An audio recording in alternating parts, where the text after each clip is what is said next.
യോഹന്നാൻ എഴുതിയ സുവിശേഷം അധ്യായം 18. ഇത് പറഞ്ഞിട്ട് യേശു ശിഷ്യന്മാരുമായി കെദ്രോൻ തോട്ടിന് അക്കരയ്ക്ക് പോയി. അവിടെ ഒരു തോട്ടമുണ്ടായിരുന്നു. അതിൽ അവനും ശിഷ്യന്മാരും കടന്നു. അവിടെ യേശു പലപ്പോഴും ശിഷ്യന്മാരോടുകൂടെ പോയിരുന്നത് കൊണ്ട് അവനെ കാണിച്ചു കൊടുത്ത യൂദയും ആ സ്ഥലം അറിഞ്ഞിരുന്നു. അങ്ങനെ യൂദ പട്ടാളത്തെയും മഹാപുരോഹിതന്മാരും പരീശന്മാരും അയച്ച ചേവകരെയും കൂട്ടിക്കൊണ്ട് ദീപട്ടി പന്തങ്ങളും ആയുധങ്ങളുമായി അവിടെ വന്നു. യേശു തനിക്ക് നേരിടുവാനുള്ളത് എല്ലാം അറിഞ്ഞ് പുറത്തു ചെന്നു. നിങ്ങൾ ആരെ തിരയുന്നു എന്ന് അവരോട് ചോദിച്ചു. നസ്രനായ യേശുവിനെ എന്ന് അവർ ഉത്തരം പറഞ്ഞപ്പോൾ, അതു ഞാൻ തന്നെ എന്ന് യേശു പറഞ്ഞു. അവനെ കാണിച്ചു കൊടുക്കുന്ന യൂദയും അവരോടുകൂടെ നിന്നിരുന്നു. ഞാൻ തന്നെ എന്ന് അവരോട് പറഞ്ഞപ്പോൾ അവർ പിൻവാങ്ങി നിലത്തു വീണു.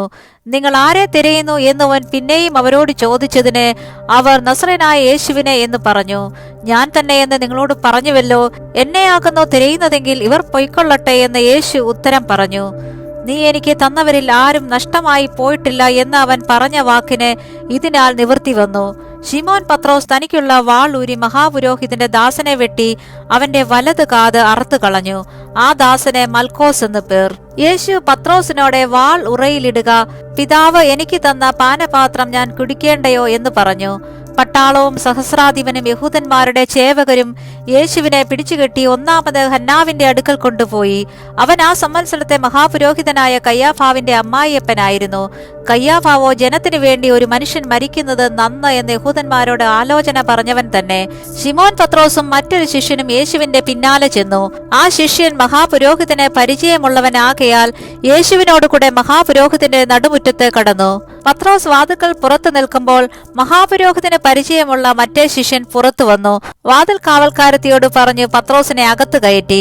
വാതിൽ കാക്കുന്ന ബാല്യക്കാരത്തി പത്രോസിനോട്, നീയും ഈ മനുഷ്യന്റെ ശിഷ്യന്മാരിൽ ഒരുവനോ എന്ന് ചോദിച്ചു. അല്ല എന്ന് അവൻ പറഞ്ഞു. അന്ന് കുളിറാകൊണ്ട് ദാസന്മാരും ചേവകരും കനൽ കൂട്ടി തീ കാഞ്ഞുകൊണ്ടിരുന്നു. പത്രോസും അവരോടുകൂടെ തീ കാഞ്ഞുകൊണ്ട് നിന്നു. മഹാപുരോഹിതൻ യേശുവിനോട് അവന്റെ ശിഷ്യന്മാരെയും ഉപദേശത്തെയും കുറിച്ച് ചോദിച്ചു. അതിന് യേശു, ഞാൻ ലോകത്തോട് പരസ്യമായി സംസാരിച്ചിരിക്കുന്നു. പള്ളിയിലും എല്ലാ യഹൂദന്മാരും കൂടുന്ന ദൈവാലയത്തിലും ഞാൻ എപ്പോഴും ഉപദേശിച്ചു.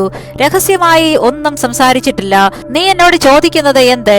ഞാൻ സംസാരിച്ചത് എന്തെന്ന് കേട്ടവരോട് ചോദിക്ക. ഞാൻ പറഞ്ഞത് അവർ അറിയുന്നു എന്ന് ഉത്തരം പറഞ്ഞു. അവൻ ഇങ്ങനെ പറയുമ്പോൾ ചേവകരിൽ അരികെ നിന്ന ഒരുത്തൻ മഹാപുരോഹിതനോട് ഇങ്ങനെയോ ഉത്തരം പറയുന്നത് എന്ന് ചോദിച്ചു. യേശുവിന്റെ കന്നത്ത് ഒന്നടിച്ചു. യേശു അവനോട്, ഞാൻ ദോഷമായി സംസാരിച്ചു എങ്കിൽ തെളിവ് കൊടുക്ക, അല്ലെങ്കിൽ എന്നെ തല്ലുന്നത് എന്ത് എന്ന് പറഞ്ഞു. ഹന്നാവ് അവനെ കെട്ടപ്പെട്ടവനായി മഹാപുരോഹിതനായ കയ്യാഫാവിന്റെ അടുക്കൽ അയച്ചു. ശിമോൻ പത്രോസ് തീ കാഞ്ഞു നിൽക്കുമ്പോൾ, നീയും അവന്റെ ശിഷ്യന്മാരിൽ ഒരുത്തനല്ലയോ എന്ന് ചിലർ അവനോട് ചോദിച്ചു. അല്ല എന്നവൻ മറുത്തു പറഞ്ഞു. മഹാപുരോഹിതന്റെ ദാസന്മാരിൽ വെച്ച് പത്രോസ് കാതർത്തവന്റെ ചാർച്ചക്കാരനായ ഒരുത്തൻ, ഞാൻ നിന്നെ അവനോടുകൂടെ തോട്ടത്തിൽ കണ്ടില്ലയോ എന്ന് പറഞ്ഞു.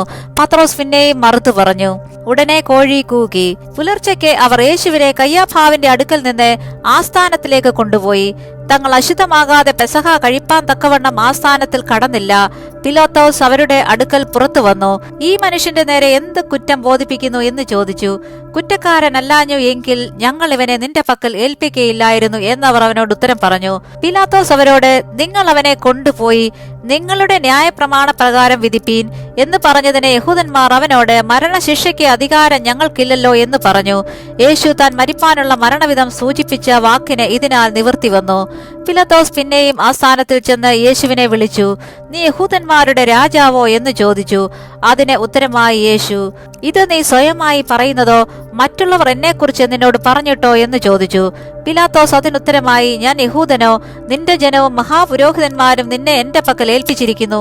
നീ എന്തു ചെയ്തു എന്ന് ചോദിച്ചതിന് യേശു, എന്റെ രാജ്യം ഐഹികമല്ല. എന്റെ രാജ്യം ഐഹികം ആയിരുന്നു എങ്കിൽ എന്നെ യഹൂദന്മാരുടെ കയ്യിൽ ഏൽപ്പിക്കാതെ വണ്ണം എന്റെ ചേവകർ പോരാടുമായിരുന്നു. എന്നാൽ എന്റെ രാജ്യം ഐഹികമല്ല എന്ന് ഉത്തരം പറഞ്ഞു. പിലാത്തോസ് അവനോട്, എന്നാൽ നീ രാജാവ് തന്നെയല്ലോ എന്ന് പറഞ്ഞതിന് യേശു, നീ പറഞ്ഞതുപോലെ ഞാൻ രാജാവ് തന്നെ. സത്യത്തിന് സാക്ഷി നിൽക്കേണ്ടതിന് ഞാൻ ജനിച്ചു, അതിനായി ലോകത്തിൽ വന്നുമിരിക്കുന്നു. സത്യതൽപരനായവൻ എല്ലാം എന്റെ വാക്ക് കേൾക്കുന്നു എന്ന് ഉത്തരം പറഞ്ഞു. പിലാത്തോസ് അവനോട്, സത്യം എന്നാൽ എന്ത് എന്ന് പറഞ്ഞു. പിന്നെയും യഹൂദന്മാരുടെ അടുക്കൽ പുറത്തു ചെന്ന് അവരോട്, ഞാൻ അവനിൽ ഒരു കുറ്റവും കാണുന്നില്ല.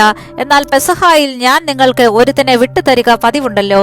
യഹൂദന്മാരുടെ രാജാവിനെ വിട്ടുതരുന്നത് സമ്മതമോ എന്ന് ചോദിച്ചതിന് അവർ പിന്നെയും, ഇവനെ വേണ്ട, ബറബാസിനെ മതി എന്ന് നിലവിളിച്ചു പറഞ്ഞു. ബറബാസോ കവർച്ചക്കാരൻ ആയിരുന്നു.